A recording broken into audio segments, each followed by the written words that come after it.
Buenas tardes. Nosotros vamos a presentar los temas vistos durante el curso de física.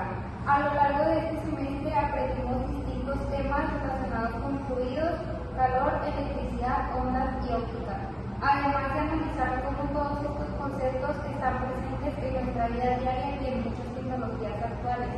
La física es una ciencia muy importante porque nos ayuda a comprender cómo funcionan los fenómenos naturales y muchas de las herramientas y aparatos que usamos todos los días.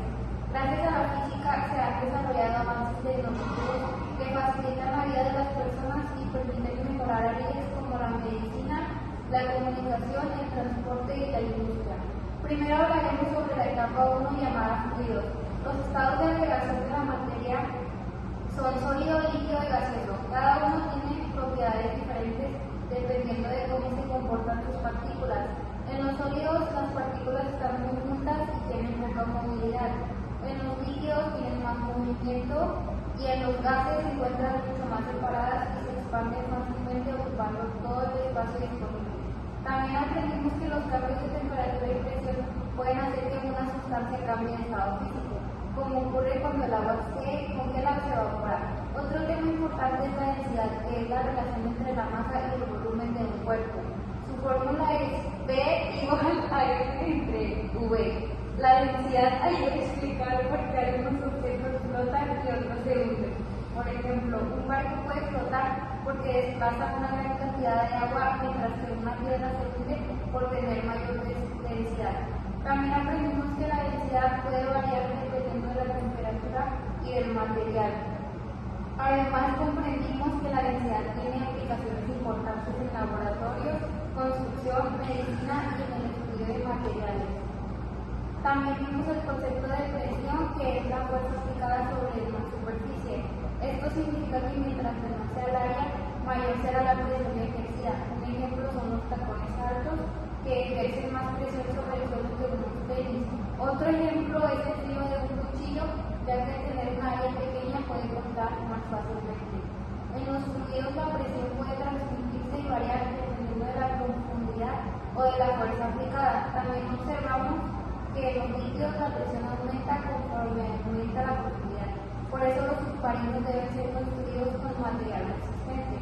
Todos estos temas tienen aplicaciones importantes en sistemas hidráulicos, tuberías, submarinos, frenos hidráulicos y diferentes máquinas utilizadas diariamente en la industria y en la vida cotidiana. Gracias a estos principios físicos es posible desarrollar muchas tecnologías modernas y mejorar diferentes actividades humanas. Además, todos estos conocimientos sobre el fluido son utilizados en áreas como la medicina, la construcción y el transporte. Comprender cómo actúan los líquidos y gases permite crear tecnologías más eficientes y resolver problemas cotidianos relacionados con la presión y el movimiento. Continuando con la etapa de fluidos, vemos que la presión en los líquidos puede transmitirse y variar dependiendo de la profundidad o de la fuerza aplicada. También observamos que en los líquidos la presión aumenta conforme aumenta la profundidad. Vimos las propiedades de los líquidos como la viscosidad y la presión superficial. La viscosidad es la resistencia que tiene un líquido para fluir. Por ejemplo, el aceite fluye más lento que el agua porque es más viscoso. La tensión superficial permite fenómenos curiosos como que algunos insectos puedan caminar sobre el agua o que se formen gotas redondas, debido a la atracción entre moléculas. También aprendimos sobre la presión atmosférica, que es la fuerza que ejerce el aire sobre la Tierra, aunque no podemos verla. Influye en muchos fenómenos naturales y en nuestro entorno diario, como en clima, la respiración y el funcionamiento de algunos objetos como jeringas y popotes. Otro tema importante fue el principio de Pascal, que establece que la presión aplicada a un fluido encerrado se transmite de igual manera en todas direcciones. Gracias a este principio funcionan los frenos hidráulicos, los elevadores y algunas prensas industriales.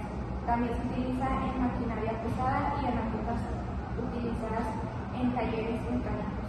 Además, estudiamos el principio de Arquímedes, el cual explica el empuje que reciben los cuerpos dentro de un fluido. Esto explica por qué flotan los barcos, salvavidas y submarinos. También entendimos que si el empuje es mayor que el peso del objeto, esta flotará. Todos estos temas nos ayudan a comprender mejor el comportamiento de los líquidos y cómo son utilizados en distintas tecnologías y actividades cotidianas. Ahora hablaremos de la etapa 2, que trata sobre el calor y la temperatura. La temperatura es la medida de qué tan caliente o frío está un cuerpo. Cuando los dos cuerpos tienen la misma temperatura, se alcanza el equilibrio térmico y deja de existir transferencia de calor. También vimos la teoría cinemática molecular, que explica que las partículas están en constante movimiento. Mientras mayor sea el movimiento de las partículas, mayor será la temperatura del cuerpo. Además, aprendimos que el calor y la temperatura, aunque se relacionan, no significan exactamente lo mismo. La temperatura mide la energía de las partículas, mientras que el calor es energía en transferencia. Continuando con la etapa de calor, aprendimos las diferentes escalas de temperatura. La escala Kelvin es muy importante en la ciencia porque inicia desde el cero absoluto, que es la temperatura más baja posible. Otro tema importante fue la dilatación térmica, que ocurre cuando los materiales aumentan de tamaño debido al calor. Esto ocurre en estructuras como puentes, rieles de tren y cables eléctricos.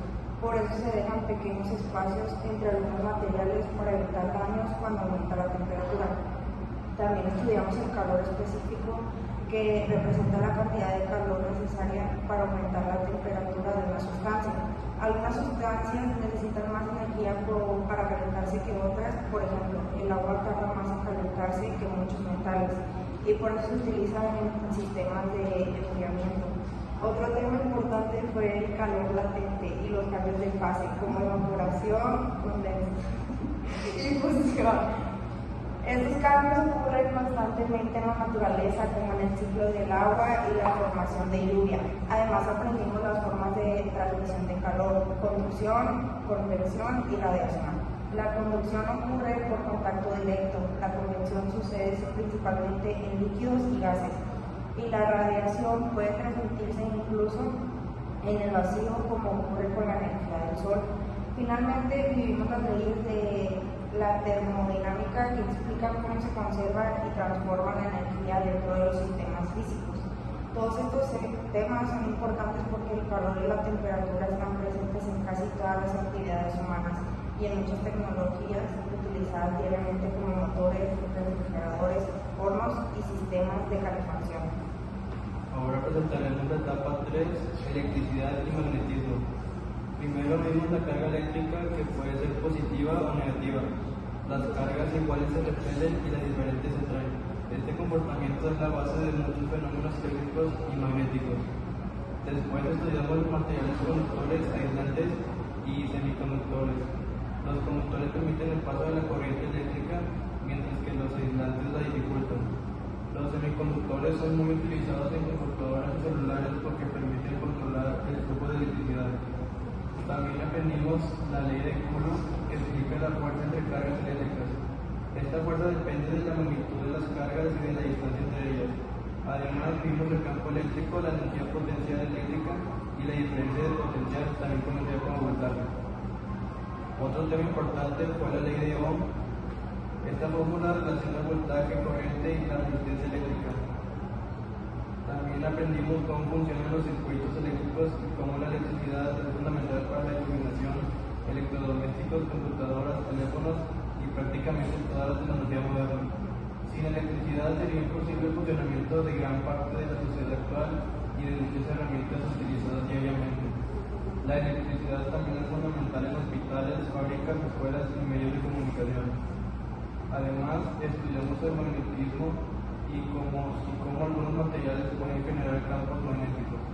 Estos principios son utilizados en motores eléctricos, bocinas, generadores y muchos aparatos tecnológicos utilizados diariamente. Oscilaciones, ondas, sonido y óptica. Para finalizar, hablaremos de la etapa 4, que incluye oscilaciones, ondas, sonido y óptica.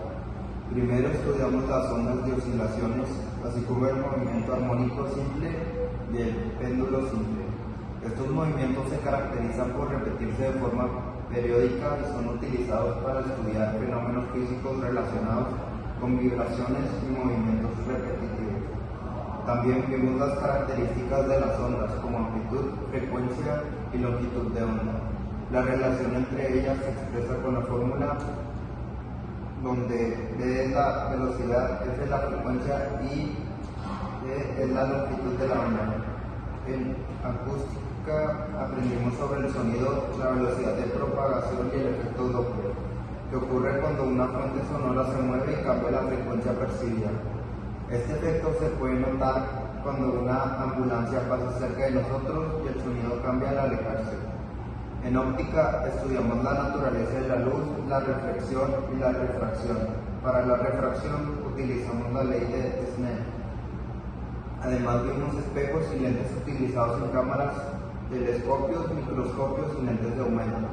También aprendimos que la luz viaja a gran velocidad y que gracias a sus propiedades es posible desarrollar fibras ópticas, instrumentos médicos y diferentes dispositivos tecnológicos.